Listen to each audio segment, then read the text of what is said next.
Alors c'est parti, on va rentrer dans le vif du sujet avec le chapitre 2 qui va s'appeler Principe d'équivalence.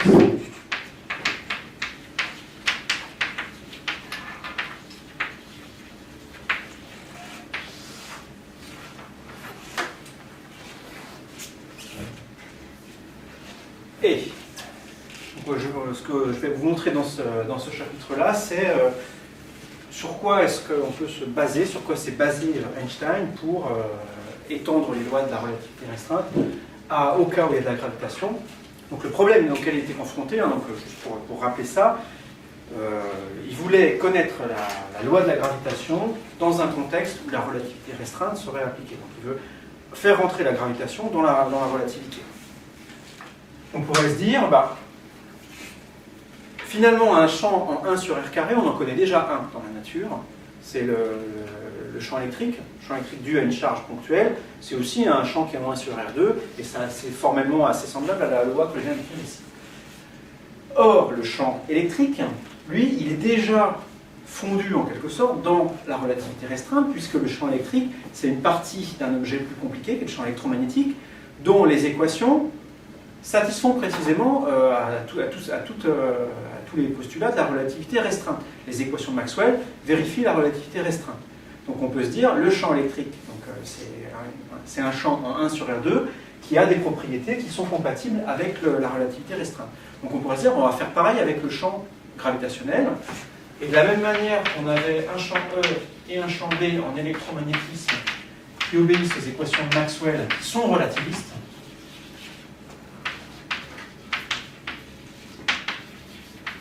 pas assez insisté sur ça tout à l'heure, mais donc, quand Einstein a écrit la relativité restreinte, donc, il s'est basé sur la transformation de Lorentz, et les équations de Maxwell sont invariantes par transformation de Lorentz, donc elles sont vraiment relativistes. Donc, quand on écrit la relativité restreinte, il n'y a rien besoin de songer dans l'électromagnétisme, l'électromagnétisme il est déjà fondu là-dedans. Donc on pourrait se dire, on va prendre un analogue de E qui serait le champ gravitationnel, je vais noter petit g. Petit g ici, c'est le champ gravitationnel, un caténaire dans le poids, dans P égale à m fois g. De la même manière qu'on avait en électrostatique F égale à Q fois E, on peut écrire ici que le poids sera égal à m fois petit g. Ça, c'était le champ électrique, ça, c'est le champ gravitationnel. Ce qui joue le rôle de charge électrique ici, maintenant, c'est la masse. Et donc ça, c'est les forces. Donc on a quelque chose d'analogue. Si on veut faire ça, on est confronté déjà à une première difficulté, c'est que vous vous souvenez que quand on a un champ électromagnétique, si je pars d'une situation statique, par exemple, dans laquelle j'ai une charge qui ne bouge pas, une charge électrique, donc j'ai un champ électrostatique qui pointe vers la charge ou qui s'en éloigne, donc quelque chose qui est radial, voilà. Et je fais une transformation de Lorentz, je le place dans un autre référentiel en mouvement par rapport au premier.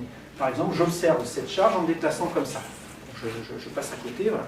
Pour moi qui suis en train de me déplacer, si je veux étudier cette charge électrique-là et le champ électrique qui l'entoure, il faut que je fasse une transformation de Lorentz sur le champ électrique. Une transformation de Lorentz sur E et sur B, vous vous rappelez que ça mélange les composantes de E et de B.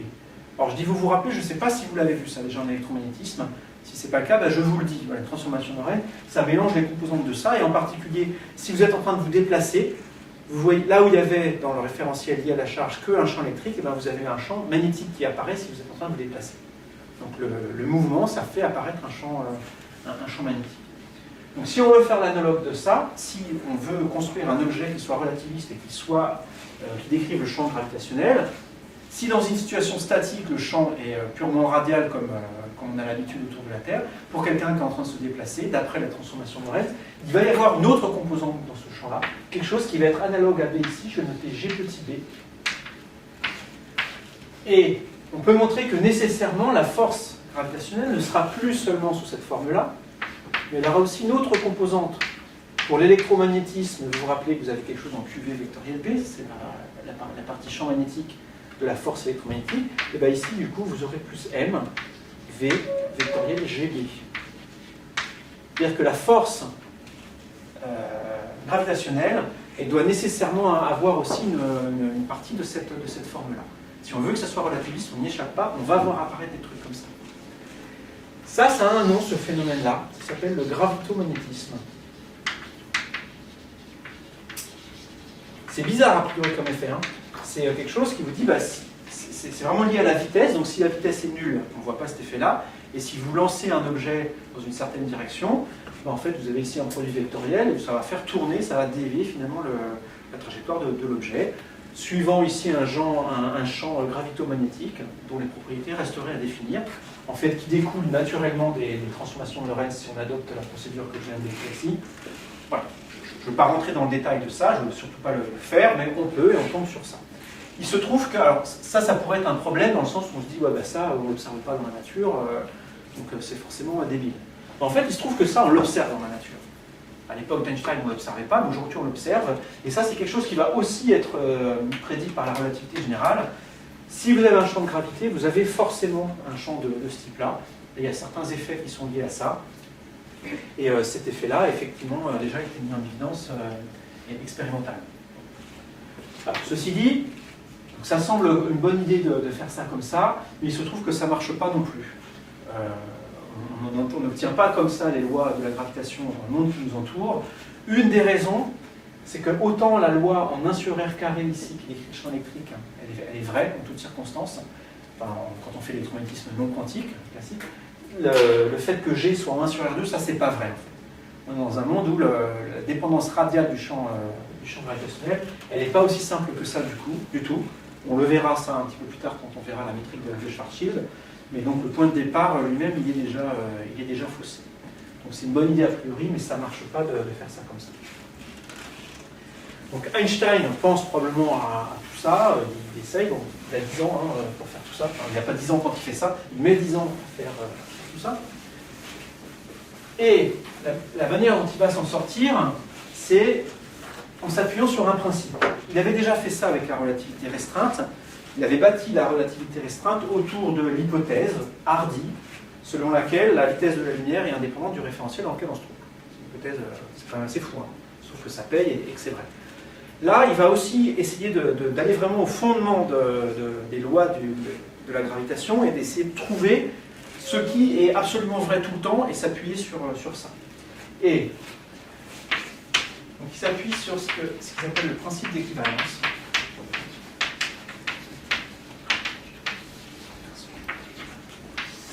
Et vous allez voir, enfin, c'est une partie que je trouve vraiment intéressante dans la démarche ici, dans le cours, c'est que vous allez voir qu'en partant d'une phrase, juste en partant d'une remarque, on arrive à faire de la physique, à écrire des équations. Quoi. Assez souvent en physique, on dit ouais, on a le principe de machin, et puis ouais, super, c'est une phrase, et puis ça ne sert pas à grand chose. Là, vous allez voir que vraiment à partir d'une observation presque élémentaire, on arrive à aller vraiment très loin. Est-ce que vous avez une idée de ce que c'est que le principe d'équivalence avant que je me lance ?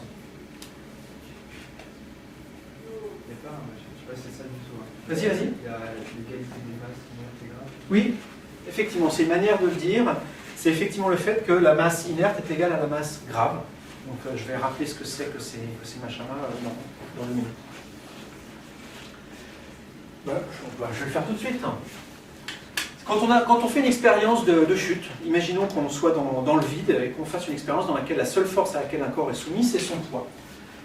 Vous écrivez en L1, vous êtes là, tout jeunot, tout frais, vous arrivez à la fac, et on vous fait écrire quelque chose comme MMA est égal à mg. On vous a bien dit que le poids c'était mg, on écrit ça. On met 10 minutes en L1 à vous dire qu'on peut simplifier par m. Ensuite, on met 20 minutes à vous montrer que ça c'est une équation différentielle sur la position. Et puis on met 2 heures à le résoudre. Bon, bref. Le mouvement, il est décrit par ça. Et on vous dit, en particulier, on simplifie ça, et donc, du coup, on arrive à A est égal à G. Et donc l'accélération, donc la manière dont les corps sont mis en mouvement, est entièrement déterminée par le champ de gravitation et pas par la masse du corps lui-même. Comme je vous le disais tout à l'heure, le rôle des 2 masses qui sont ici est a priori très différent. C'est-à-dire que ici, ça c'est quelque chose qui est lié à l'inertie du corps. Vous auriez ici un corps qui n'est pas soumis à son poids, mais qui est soumis à une force électrique par exemple, ça serait la charge qui intervient là, c'est pas autre chose. Et ici c'est bien la masse. Ça ici c'est l'inertie. Et cette quantité-là s'appelle la masse. Alors on l'appelle masse inertielle ou masse inerte. On trouve plusieurs corps, je vais mettre masse inerte, c'est plus court. Alors que cette quantité qui est ici, ça s'appelle la masse gravitationnelle.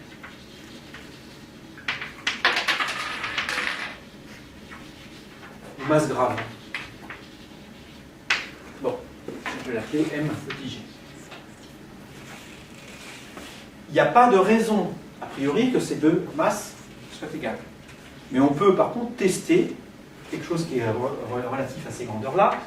Je peux diviser, par exemple, tout par mg et écrire que mi sur mg fois a est égal à g. Je vais même l'écrire autrement. Pardon. Je vais mettre ça de ce côté-là. Ça va être plus facile d'illustrer ce que je veux dire après. Si je divise tout par la masse inertielle, l'équation du mouvement est donnée par ça. Et on peut tester pour différents corps l'égalité du rapport mg sur mi en faisant des expériences de chute. Je prends deux corps de composition différente, je les lâche au même endroit, je les laisse tomber. S'ils tombent de la même façon, ça veut dire que les quantités ici sont égales. Donc ce qu'on peut tester, c'est l'égalité du rapport mg sur mi pour différents corps. Donc ça, ce sont des expériences qu'on peut faire de manière assez précise. Donc ça en fait, ce qu'on montre, c'est que c'est le même pour tous les corps. Je vais commenter parce que c'est un peu bizarre comme phrase. On ne montre jamais que deux quantités sont égales en physique. On ne peut pas, c'est impossible. Tout ce qu'on peut dire, c'est qu'elles sont égales avec les incertitudes de mesure près. On peut montrer que deux grandeurs sont différentes. Ça, ben, voilà, il suffit de mettre en évidence le fait que l'une est plus grande que l'autre. Mais dire qu'elles sont égales, non, on ne peut pas. Mais par contre, on a des limites assez fortes. Si vous voulez quelques noms clés de ça, il y a Eötvös,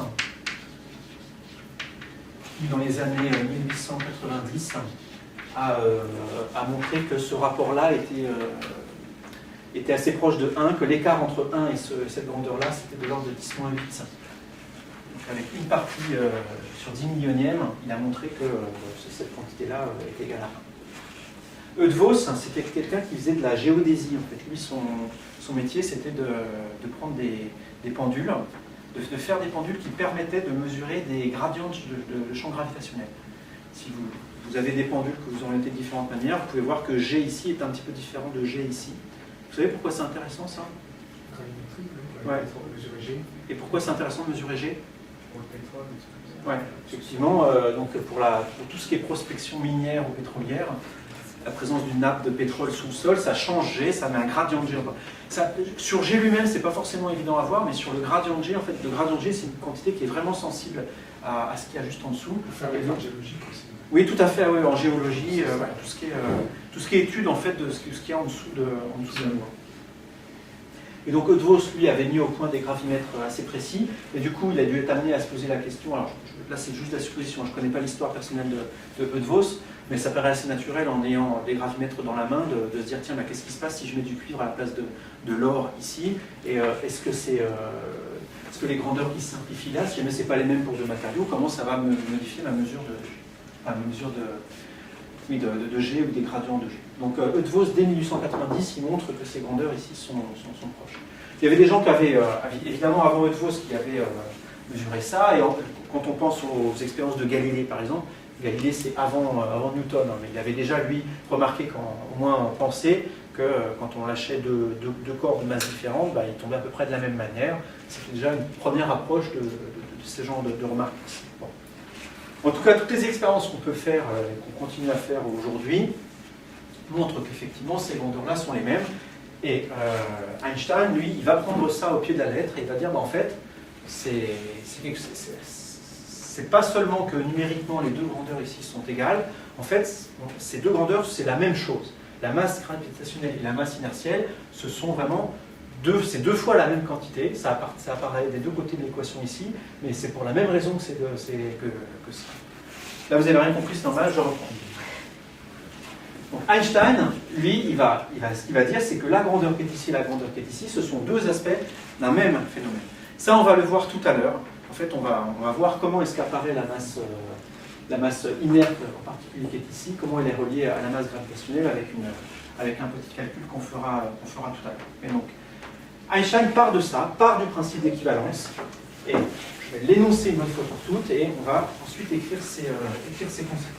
Donc, le principe d'équivalence, c'est Einstein qui l'a émis. Oui, c'est lui qui l'a émis sous cette forme-là, effectivement. Donc les gens, disons, avant se demandaient, avant Einstein, les gens essayaient de savoir si la masse inertielle et la masse gravitationnelle avaient la même valeur. Einstein lui dit, par principe, ces deux grandeurs sont égales.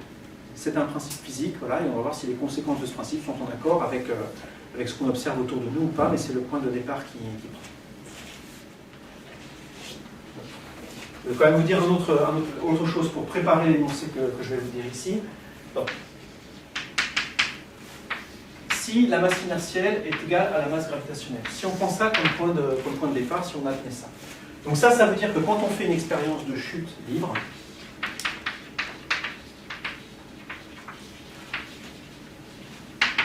tout tombe de la même manière.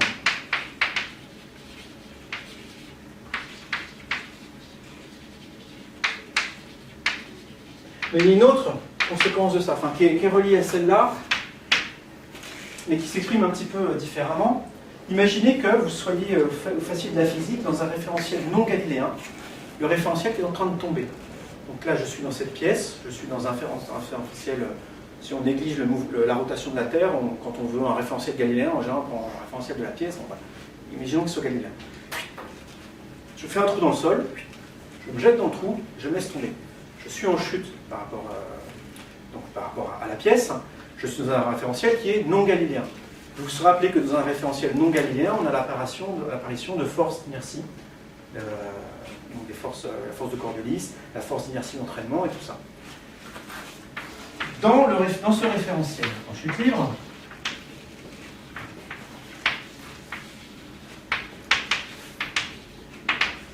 vous avez une force d'inertie d'entraînement qu'il faut prendre en compte. Est-ce que vous vous rappelez de la tête qu'elle a ?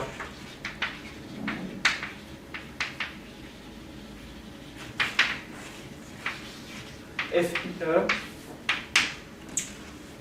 C'est loin, hein ? La position, le média. Pas dans celle-là, non. Dans la force centrifuge, oui. Dans la force de Coriolis, oui. Mais dans celle d'entraînement, non. Celle d'entraînement, c'est juste moins la masse fois l'accélération de notre système par rapport au référentiel galiléen. Alors, je vais préciser ce que c'est que le L1. Est-ce que vous vous rappelez de ça ? Ça, c'est l'accélération du référentiel dans lequel on est par rapport au référentiel galiléen. Voilà, on a ça. Et, précisément, la masse qui est ici, là, celle qui apparaît ici, vous vous rappelez que pour avoir la force d'inertie d'entraînement, ce qu'on fait, c'est qu'on écrit F égale MA, avec la masse inertielle qui est ici. On écrit l'accélération ici avec les coordonnées du système dans le référentiel non galiléen. Et du coup, on se retrouve ici avec un MI fois tout un tas de trucs compliqués. C'est ça qu'on met de l'autre côté, qu'on appelle des forces d'inertie. Donc ce qu'on a mis de l'autre côté là, ce qu'il emporte avec lui, c'est le MI. Ici, c'est la masse inertielle. Donc dans toutes les forces d'inertie, dans la force de Coriolis aussi, d'ailleurs la force centrifuge, c'est la masse inertielle qui joue ici. Dans le référentiel en chute libre, vous avez donc deux forces qui jouent. Vous avez cette force d'inertie d'entraînement, qui est égale à moins MI fois A, et vous avez aussi le poids, qui est égal à M gravitationnel, cette fois fois G. Si vous êtes en train de tomber, l'accélération qui est ici, c'est quoi? C'est G. C'est ce qui était écrit là. En fait, MA égale MG, si les masses inertielles et gravitationnelles sont les mêmes, l'accélération qui est ici, c'est G, et vous voyez que ces deux termes-là, si MI est égal à MG, ces deux termes-là s'annulent. C'est-à-dire que dans le référentiel en chute libre, vous n'avez plus de force. La force d'inertie d'entraînement annule la force de gravitation. Je suis en train de vous dire un truc tout bête, hein, pour ceux qui ont vu la conf sur l'apesanteur, c'est que si vous êtes en train de tomber, vous ne ressentez plus la force de gravitation. La force de gravitation, on la ressent quand on ne tombe plus, justement. Là, je sens quelque chose au niveau de mes pieds, parce que le sol me repousse vers le haut et m'empêche de tomber. Si je me penche sur un truc et que si je saute dans un puits, pendant tout le temps où je suis en train de tomber, si on néglige les frottements, je ne ressens rien. Je suis en apesanteur, en fait. Hein. Donc, ça, c'est vraiment un point super important. Dans le référentiel en chute libre, la force d'inertie d'entraînement ici annule le poids. Et donc, dans ce référentiel-là, on ne ressent aucune force.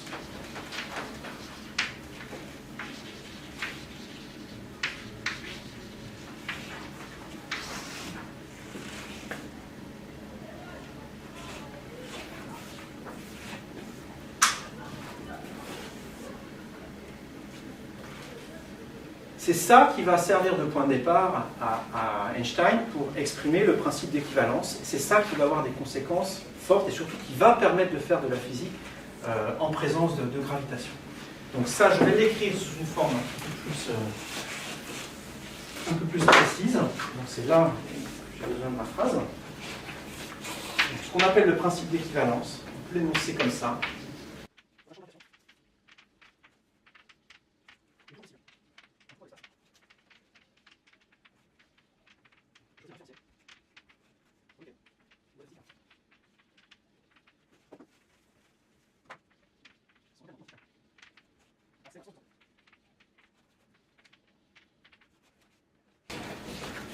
laissé un espace ici, c'est juste pour mettre du vocabulaire. Ce référentiel, on le qualifie d'inertiel. Le référentiel inertiel, c'est celui dont les lois de la physique sont localement identiques. Et je vais rajouter ce référentiel inertiel, c'est le référentiel en chute libre.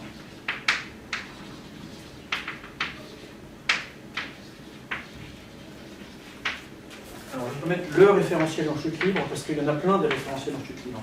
Je peux très bien être en chute libre en me jetant dans le vide, ou en me lançant dans le vide, ou en sautant vers l'eau. Donc il y a plusieurs manières de tomber. On peut tomber plus ou moins vite si on est parti avec une vitesse plus ou moins grande. Tout ça, c'est des référentiels en chute libre. Et donc, ce que dit le principe d'équivalence, c'est ça. C'est que je suis dans cette pièce-là, il y a un champ de gravitation, et ben je peux me placer dans un autre référentiel au point où je suis ici, dans lequel il n'y a pas je ne ressens pas de champ de gravitation. Il suffit pour ça que je me laisse tomber. Donc, si tout d'un coup je fais un trou ici en dessous, imaginez que je sois sur une trappe, là, je suis sur une trappe qui mène en dessous sur le vide. Là, en ce moment, je suis dans un, si je veux décrire la physique dans un référentiel qui est lié à moi, là je suis dans un référentiel qui est lié à la pièce, je ressens ma gravitation. J'ouvre la trappe, au moment où je l'ai ouverte, le sol ne me retient plus, je suis en train de tomber. À ce moment-là, je suis dans un référentiel dans lequel la force d'inertie d'entraînement annule le champ de gravitation et je ne ressens plus aucune force. Einstein, donc lui, la force d'Einstein, c'est de voir que en fait, c'est ce référentiel-là qui est super important et dans lequel c'est facile de faire de la physique. Dans le référentiel qui est en train de tomber, la physique, elle est simple, parce qu'il n'y a pas de champ de gravitation. Donc pour étudier les effets de la gravitation sur la physique, eh ben, on se met dans un référentiel en train de tomber, un référentiel en chute libre, donc là il n'y a pas de gravitation. Par exemple, si je veux faire de l'électromagnétisme et voir l'effet de la gravitation sur l'électromagnétisme, ça peut être un peu compliqué après. Et ben voilà, je me mets au-dessus de la trappe, là, j'ouvre la trappe, au moment où la trappe est ouverte, je suis en train de tomber.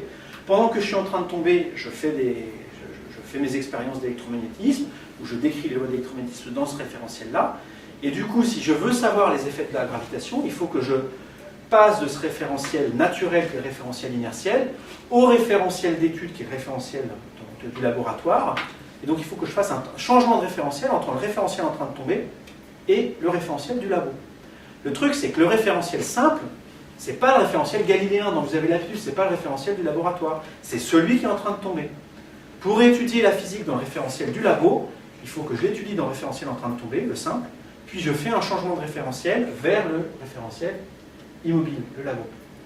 Donc vous voyez, celui au labo, finalement, le référentiel du labo, c'est un référentiel accéléré, finalement, par rapport au référentiel naturel, au référentiel inertiel. Donc, vraiment, la démarche d'Einstein et celle qu'on va adopter ici dans toute la suite, c'est on va écrire les lois de la physique dans un référentiel dans lequel il n'y a pas de gravitation, ça c'est facile, puis on va se placer dans un référentiel qui nous intéresse, dans lequel on ressent la gravitation. Pour résumer ça en une phrase, le référentiel du labo, lui, c'est pas un référentiel cool du tout pour faire de la physique. Il est accéléré vers le haut.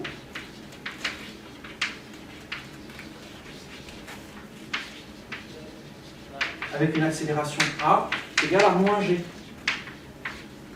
On a envie de tomber, on a envie d'être en chute libre, on a envie d'être dans ce référentiel simple, et bien non, le sol m'en empêche. Le sol continuellement m'accélère vers le haut par rapport à... Imaginez une pluie, en fait c'est ça, il y a une pluie d'observateurs. Vous êtes entouré de gens qui sont en train de tomber tout le temps, d'accord ? Il y en a qui sont sautés de là, d'autres qui sautent de là, enfin ils sont sautés partout, ils sont en train de tomber. Pour eux, la physique, elle est simple. Pour eux, ils ne ressentent pas de champ de gravitation. Donc quand ils veulent faire l'électromagnétisme, ils font l'électromagnétisme sans gravitation, celui que vous avez après à l'école.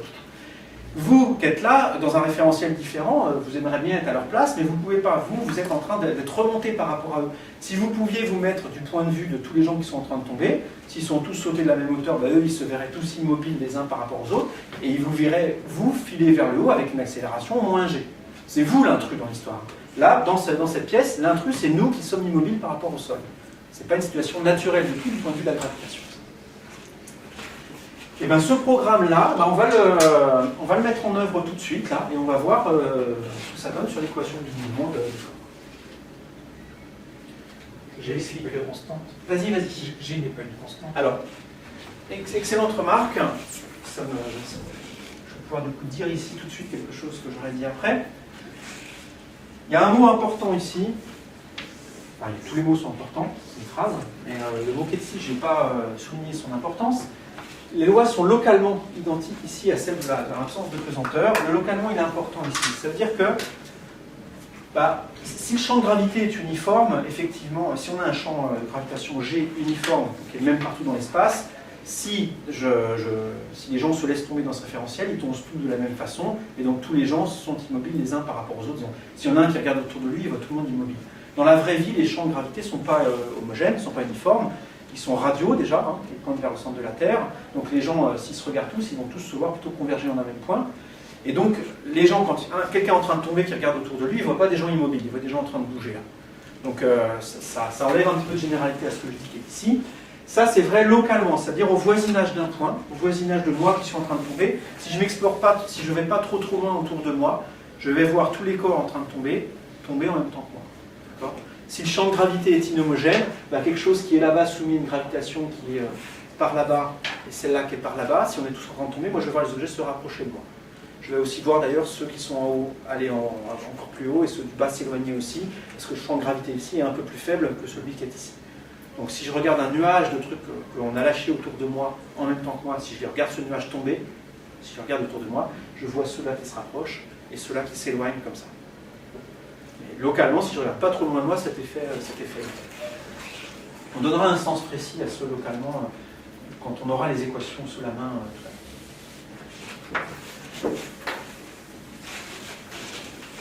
Alors c'est parti, on va commencer du coup on va faire notre premier calcul de relativité générale. Trop cool. Vous êtes prêts? Alors c'est ici où je vous conseille de ne pas noter en même temps. Ça va pas être un calcul très... il ne va pas être long ni rien, mais il faut quand même faire un petit peu attention vraiment tout le temps. Donc faites attention justement. Et ça s'appelle équation des géodésiques.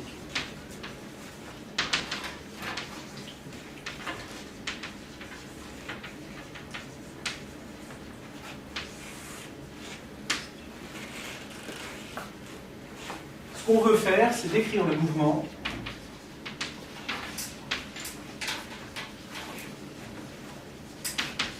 d'un corps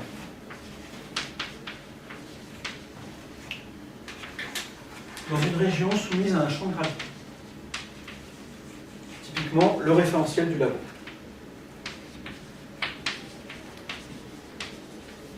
Voilà, c'est ça le but. J'ai cette craie là, je la lance et je veux savoir dans le référentiel de la pièce quel est le mouvement de la craie. Ça peut être aussi de la lumière, j'envoie un rayon lumineux, qu'est-ce qui va se passer quand ce rayon lumineux, je l'envoie par là-bas, est-ce qu'il va aller tout droit, vers le haut, vers le bas. Pour ça c'est quelque chose que pour l'instant on ne sait pas faire, c'est le but. On va faire un intermédiaire. Donc d'abord ce qu'on va faire, étape 1, on va décrire le mouvement dans un référentiel en chute libre.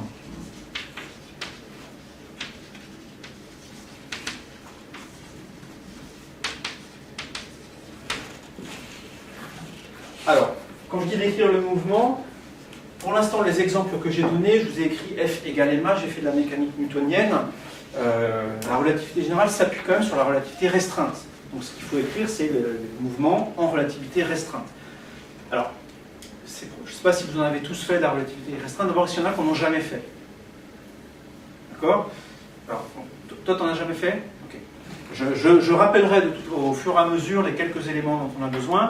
Je vais faire en sorte qu'on n'ait pas besoin non plus de beaucoup de choses. Donc, une des premières choses dont on a besoin ici, précisément, c'est le mouvement d'un corps qui est soumis à aucune force. Dans ce référentiel-là, le corps n'est soumis à rien, donc il va en gros en ligne droite. Et la manière dont c'est décrit, c'est la façon suivante. Je vais noter les coordonnées du corps, xi alpha, avec si 0 est égal à c fois t. Je vais prendre que des choses qui ont la dimension de variable d'espace. C'est pour ça que je multiplie par c ici. Xi2 est égal à y, xi3 est égal à z. Attention, ça c'est des indices en haut, c'est pas des puissances, c'est pas un carré, ça c'est pas une puissance 3. Et voilà, donc alpha est un indice grec ici qui va aller de 0 à 3. Ça va décrire la coordonnée du corps qui nous intéresse. De manière générale dans le cours, tout ce que je vais noter avec des indices grecs comme ça va aller de 0 à 4. On aura parfois besoin d'indices juste spatiaux, juste y, x, y, z. Dans ce cas, je mettrai des indices latins, i, j ou k. Je vous le rappellerai ça, hein, mais à chaque fois qu'on va mettre un indice grec, ça prendra des valeurs possibles entre 0 et 3, donc c'est vraiment les 4 coordonnées dans leur espace-là. Le mouvement d'un corps qui est soumis à rien, c'est écrit de la manière suivante. D2 x alpha sur d taux de est égal à 0, ou ce qu'on note ici, d taux, ça s'appelle l'intervalle, et c'est une grandeur dont le carré est donné par C2 dt2 moins dx2 moins dy2 moins dz2. Cette quantité-là, donc ça c'est ce qu'on appelle l'intervalle entre deux événements qui sont séparés par des temps dt et par des coordonnées d'espace dx, dy, dz. Donc ce truc-là, ça joue vraiment un rôle super important en relativité, parce que ça c'est invariant quand on change de référentiel. Vous calculez ça dans un référentiel donné et ça dans un autre référentiel. Si c'est les mêmes événements au départ à la fin, ça va être la même chose dans les deux cas. Donc ça c'est vraiment une quantité importante. Donc ça s'appelle l'intervalle.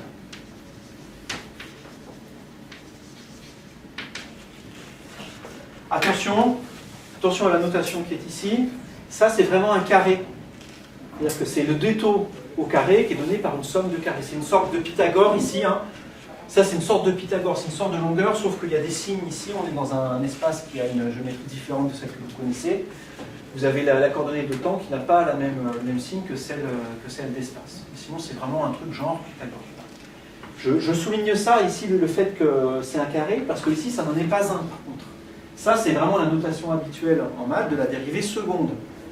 Ici, ça, c'est la dérivée seconde des coordonnées par rapport à ce paramètre-là, taux, qui est nul. C'est vraiment ça l'équivalent de l'accélération du corps est égale à 0. D2x sur dt2 en mécanique newtonienne, ça fait 0. L'accélération est nulle. Ça s'appelle la quadri-accélération. C'est ça qui prend la place de l'accélération quand on fait de la relativité. Donc, dans un référentiel inertiel, donc dans le référentiel en chute libre, voilà la loi à laquelle est soumis la loi qui décrit le mouvement du corps. Bon. Ça pourrait se résoudre facilement, hein. Ça veut dire simplement que xi c'est une fonction affine de deux taux. Hein. Xi augmente linéairement avec taux, donc toutes les coordonnées augmentent linéairement avec taux, donc x, y et z augmentent linéairement avec taux qui lui-même dépend linéairement de t, donc en fait ce que ça veut dire c'est que si vous exprimez x, y et z en fonction de t, ça va être des grandeurs linéaires aussi. Hein. Donc tout ce qu'on est en train de dire là, c'est que s'il ne se passe rien, le corps est en ligne droite. C'est pas ça le point important, mais voilà, on trouve ça ici. Maintenant, la question qu'on va se poser, et c'est ici le cœur vraiment de ce que je veux dire dans ce chapitre-là, c'est qu'on va voir comment est-ce qu'à partir de ça, on va décrire le mouvement dans la région soumise à la gravité. Pour ça, on va faire ce que je vous ai dit tout à l'heure. Ça, c'est le référentiel qui est en chute libre en train de tomber, et on va faire une transformation de coordonnées où on va écrire, on va prendre des nouvelles coordonnées que je vais appeler x mu cette fois-ci, et ça, c'est les coordonnées dans le référentiel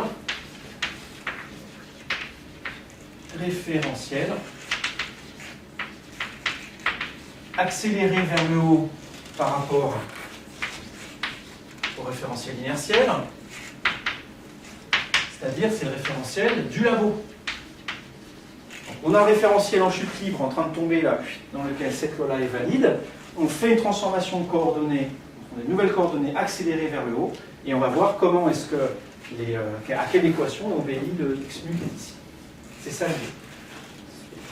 Les quelques lignes qui vont suivre sont purement mathématiques. Je vais simplement faire des dérivés et il faudra faire un petit peu attention. Donc, là, regardez vraiment sans forcément noter. Le calcul que je fais ici, il est explicitement dans les notes. Toutes les étapes y sont. Hein, donc, vous n'aurez rien de... Vous ne perdrez rien si vous notez pas et si simplement vous regardez les notes un peu plus tard. Donc, ce que je vais chercher ici, c'est l'équation à laquelle obéit x mu ici. Et pour ça, c'est vraiment... c'est pas très compliqué. Je vais commencer par écrire que la dérivée première de d xi alpha par rapport à d taux, ça s'écrit de la manière suivante. Ça s'écrit d rond sur d rond x mu dx mu Alors je l'écris et puis je le commande, parce que là par contre je ne vais pas arriver à faire les deux en même temps, c'est sûr. On a ici une fonction, on a 4 coordonnées qui sont celles-ci, on en a 4 autres qui sont là. Les coordonnées qui sont là dépendent de xi, c'est-à-dire que si j'ai x0, je peux l'écrire comme une fonction de xi0, xi1, xi2, xi3. Je peux faire pareil pour tous les autres x en fait. Donc, chaque coordonnée ici est une coordonnée des anciennes. Je ne sais pas ici forcément à ce stade quelle est cette relation exactement. Je n'ai pas encore résolu tout le problème, mais cette fonction existe. Voilà. Il y a une fonction qui relie ici les anciennes coordonnées aux nouvelles. Et je peux faire ça aussi pour les 3 autres coordonnées. De la même manière, du coup, je peux aussi inverser cette relation-là et écrire xi0 comme une fonction de x0, x1, x2, x3. Et je peux faire ça aussi pour toutes les autres coordonnées. Si je dérive cette fonction-là par rapport à taux, ça c'est une fonction de 4 grandeurs. Vous rappelez mathématiquement, hein, quand on a ici, on dérive une fonction par rapport à un paramètre et que cette fonction ici dépend de ces paramètres de manière implicite, c'est-à-dire que là-dedans, x0 dépend de taux, x1 dépend de taux, x2 et x3 dépendent de taux. La manière dont on fait ça, c'est que pour dériver ça, je fais que d xi0 sur des taux, c'est la dérivée de ça par rapport à taux, fois d rond xi0 sur d rond x0, plus la dérivée de x1 sur des taux, pardon, c'est des d droits ici du coup, fois la dérivée de xi0 par rapport à x1, etc., plus les deux autres ici. Vous avez en fait 4 termes. Hein. Ça, on l'écrit d'une manière un petit peu symbolique. On va vraiment faire ça tout le temps dans ce cours ici, parce que sinon on ne s'en sort pas avec l'imitation. Quand on a comme ça ici une somme avec des termes qui se ressemblent, mais dans lequel ici vous avez des indices qui sont répétés, ça on le note de cette manière-là. C'est-à-dire que ici, le fait que vous ayez le mu qui est répété dans la formule ici, ça veut dire, implicitement, ça veut dire somme de mu égale 0 à 3 de d rond xi alpha sur d rond x mu fois dx mu sur d rond sur des taux.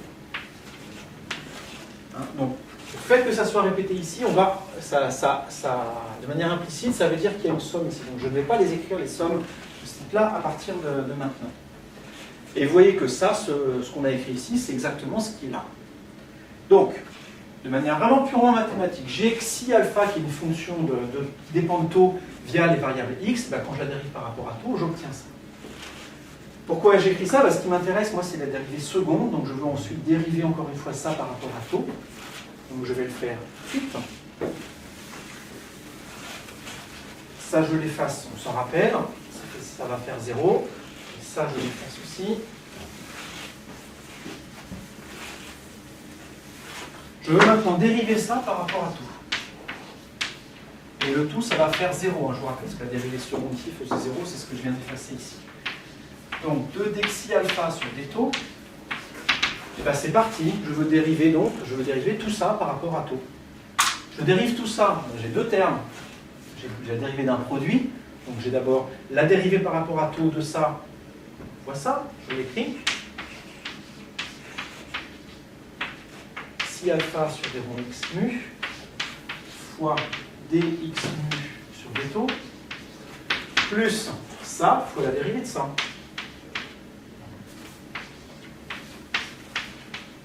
Mu fois des 2x mu sur d taux 2.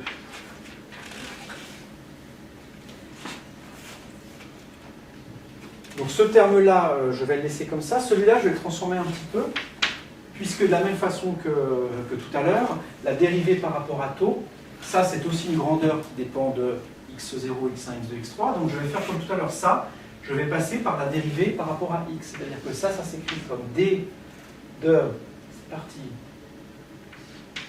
x nu sur d taux fois d2 xi alpha. Je vais y revenir. Celui-là, il est peut-être un petit peu plus compliqué pour vous. Fois dx nu sur d taux plus, et celui-là c'est la même chose, je ne le réécris pas pour l'instant.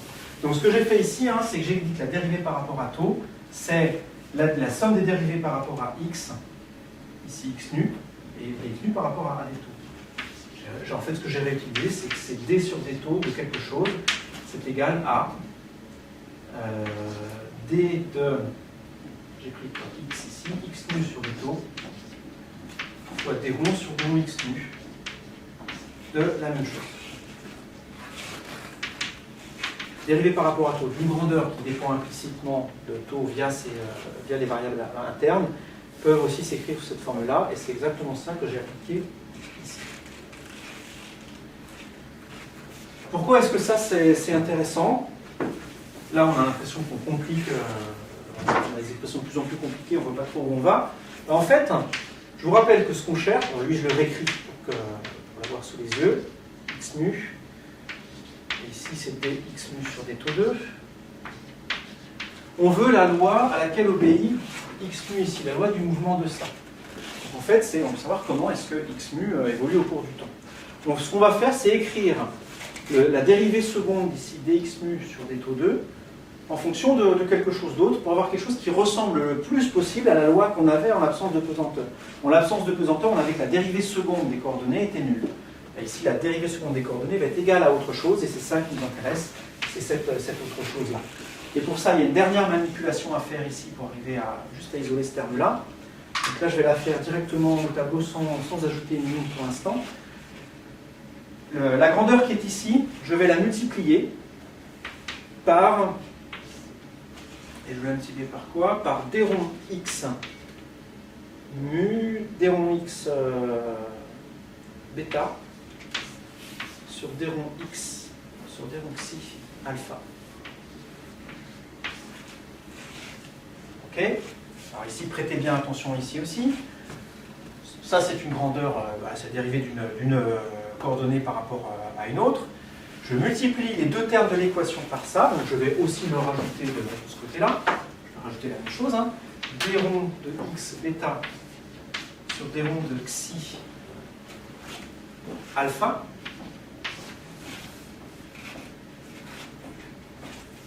Tout ça, ça fait 0. Et attention, ici j'ai pris l'indice alpha ici, et j'ai pris le même alpha ici, que j'ai pris ici le même indice là que là. Donc ce que ça veut dire, ce que j'ai fait en fait ici, c'est quelque chose d'un petit peu plus compliqué. J'ai pris cette équation-là, de départ, celle où il n'y a pas le terme écrit en vert là. En fait, il y en avait combien des équations comme ça? Je vous ai dit une équation, mais il y a des indices de partout là. Combien est-ce qu'il y a d'équations différentes qui sont décrites par l'équation en blanc là? Combien? 4, effectivement. Là, alors, il y a des indices partout, mais il y en a plein qui sont répétés. Hein. Le nu ici, il y a une somme implicite, donc ça c'est un indice muet. Le mu est un indice muet ici, et donc selon le choix d'alpha, je vais avoir 4 équations. J'ai une équation sur xi0, une sur xi1, sur xi2 et sur xi3. Donc j'ai 4 équations. Ce que je fais ici en vert, c'est que je multiplie chacune de ces équations par ça, et je les ajoute entre elles. Parce que ici, le alpha est le même que là, c'est la sommation sur les indices répétés. Donc je prends les 4 équations, je les multiplie par ces termes-là, et je les ajoute. Pourquoi est-ce que c'est intéressant de faire ça? En fait, ça simplifie ce qu'on trouve. Et ça, on le voit notamment ici. Puisque ce terme-là et ce terme-là, si je les mets ensemble, d de xi alpha sur d rond x mu fois d rond x bêta sur d rond xi alpha. Donc vous avez ici une somme sur les indices alpha. Et ça, en fait, c'est ni plus ni moins que d rond x bêta sur d rond x mu.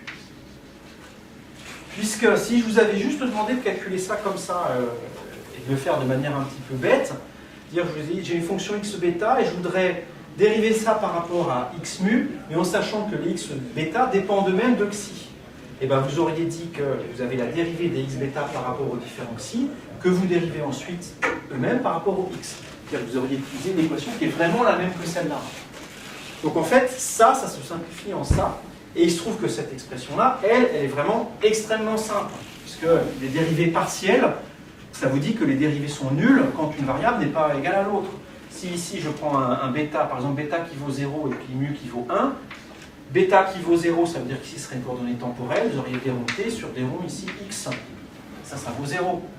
Une dérivée partielle, des dérivées partielles d'une coordonnée par rapport à une autre coordonnée du même jeu de coordonnées, ben ça fait 0. Donc en fait, ce truc-là, il est nul, à moins que bêta soit égal à nul. Dans ce cas-là, je dérive une variable par rapport à certaines variables, ça fait 1. Donc ce truc-là, il vaut ou bien 1 quand bêta égale mu, ou bien 0 quand bêta est différent de mu. Ça, c'est ce qu'on appelle le symbole de Kronecker. On note delta de bêta et de mu. Donc vous avez ici, pour revenir à l'équation qui est là, en faisant cette opération-là, j'ai ici, je me retrouve ici du coup avec ça fois ça, qui fait simplement delta bêta mu. Donc c'est-à-dire que là-dedans, je peux remplacer partout bêta par mu, ou mu par bêta. Je le fais. Attention. Ici, ça, je l'efface. Je vais effacer ça et ça, et je vais le remplacer par delta bêta mu.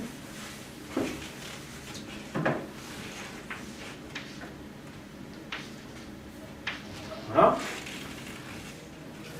Dernière manip quand même, puisque j'ai un delta bêta mu ici, donc ça veut dire que je peux remplacer dans l'équation ici, partout, mu par bêta.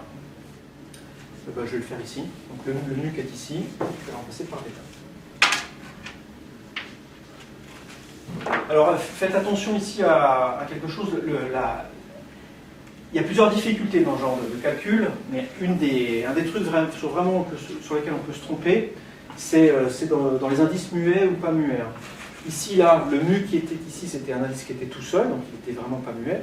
Là, je n'ai pas remplacé mu par bêta. Ça, je peux très bien l'appeler Alfred ou Goldorak. Le mu qui est ici, c'est le même là que là. C'est un indice muet. Ça veut dire somme sur mu égale à 0 de mu égale 0 à 3 de tout ça. Et donc, je peux ici, éventuellement, ici, lui donner un autre nom. Je peux donner ce que je veux. Donc, quand les indices sont muets, je peux changer leur nom sans aucun problème. Et en particulier, les mu qui sont ici ne sont pas du tout égaux au mu dans une autre équation si je mets des mu dans une autre équation muette, dans une autre somme mu. On aura l'occasion, ça, d'y revenir vraiment beaucoup de fois dans le détail. En tout cas, la loi à laquelle on arrive, c'est ça. Et alors ça ne vous parle peut-être pas beaucoup, mais c'est ça l'équation fondamentale dans la suite. On va l'écrire de manière simplifiée, vous allez voir ça tout de suite. Et ça peut s'écrire d2x bêta sur d taux 2 plus, et je vais introduire ici une grandeur qui va jouer un grand rôle dans toute la suite, bêta mu, donc ça c'est un gamma, dx mu sur des taux, dx mu sur des taux est égal à 0, où j'ai introduit ici cette grandeur-là, égal au produit de ça par ça, tout simplement. Non, tout simplement, non, pas tout simplement, c'est donné par ça. Pion x bêta sur d rond psi alpha fois d2 psi alpha sur d rond x mu, d rond x mu. Là, c'est juste une définition à ce stade, hein, voilà. Ça s'écrit de cette manière. C'est ça, elle, là, qu'on appelle l'équation des géodésiques.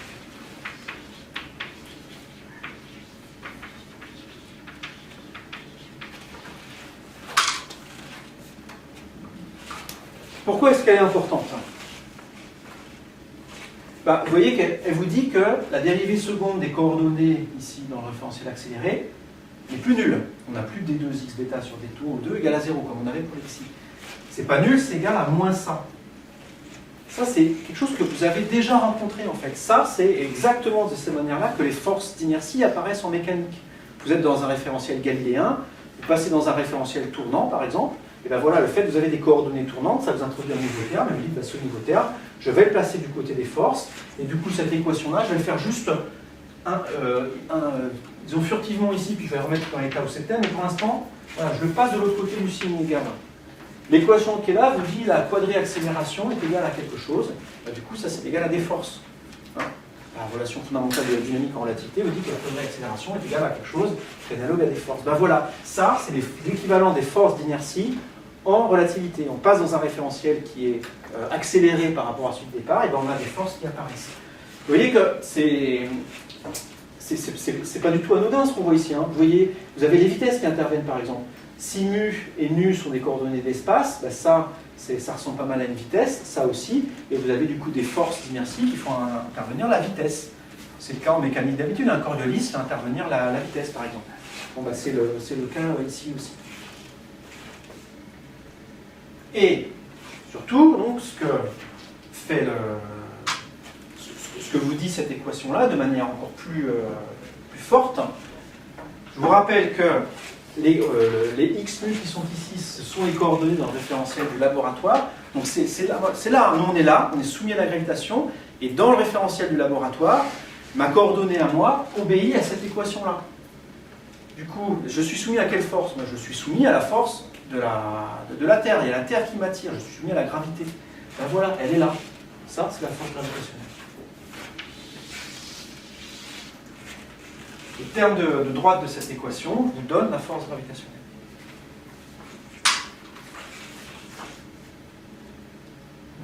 Alors à ce stade-là, on ne s'évanouit pas de bonheur encore. Mais quand on a remarqué, les mathématiciens qui voient ça aujourd'hui connaissent cette équation, ça leur parle vraiment beaucoup. Alors je vais la réécrire comme tout à l'heure, en remettant ça de l'autre côté de l'égalité. Ça, en fait, ça s'appelle l'équation des géodésiques, parce que ça, cette équation, de manière générale, où on a la dérivée seconde de x par rapport à un paramètre, et plus quelque chose qui fait intervenir le produit de deux dérivées premières par rapport à des coordonnées par rapport au même paramètre, ça décrit, sur une surface courbée, ça décrit les trajectoires de plus courts chemins, ou plutôt les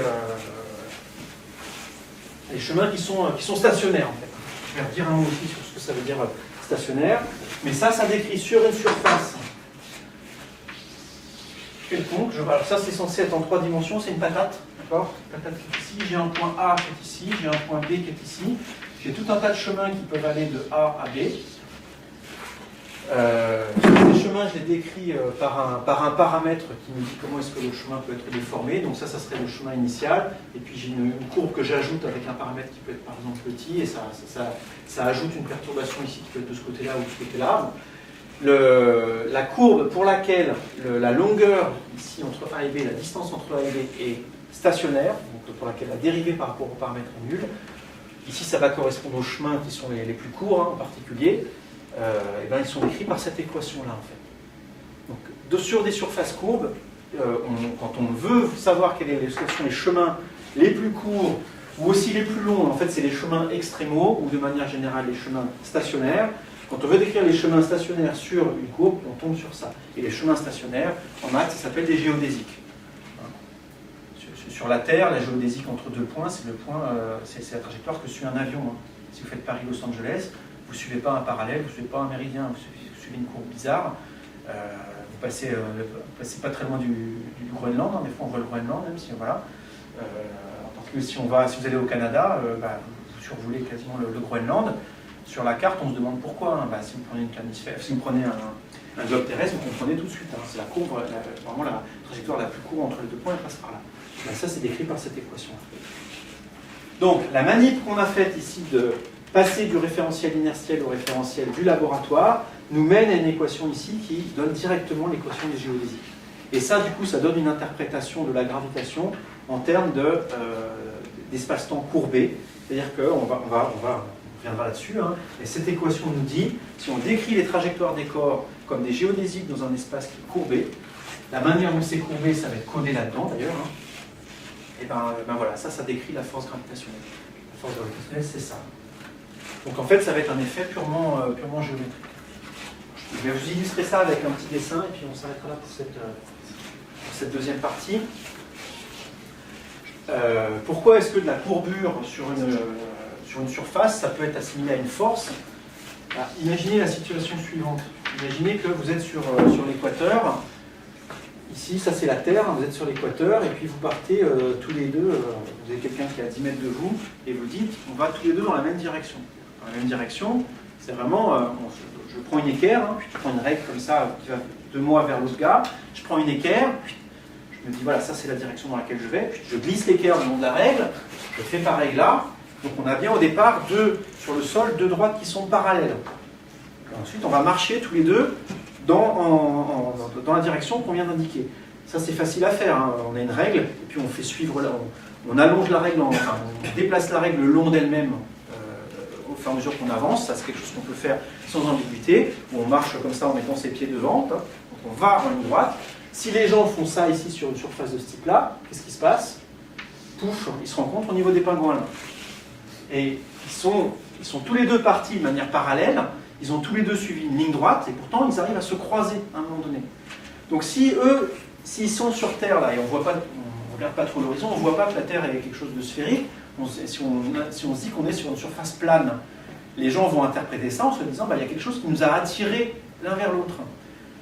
Ils analysent la courbure, le fait que leur trajectoire se soit rejointe du fait de la courbure de la Terre ici, ils l'analysent comme le fait qu'ils ont été attirés, ils sont dans un espace pas et qu'ils ont été attirés. La gravitation, c'est ça. Tous les phénomènes gravitationnels, c'est ça. Les corps vont en ligne droite localement, en fait suivent des géodésiques, et ces géodésiques ont des formes qui peuvent être un peu bizarres, parfois se croiser, parfois s'attirer, parfois se repousser, et ça c'est dû à la courbure de l'espace. Donc il y a vraiment deux manières d'interpréter dans cette équation de terre qui est ici, des géodésiques qui s'éloignent, qui se rapprochent, d'une part, ou bien une force gravitationnelle. C'est la même chose. On s'arrête ici pour ça, et on va reprendre en 10 minutes pour la suite.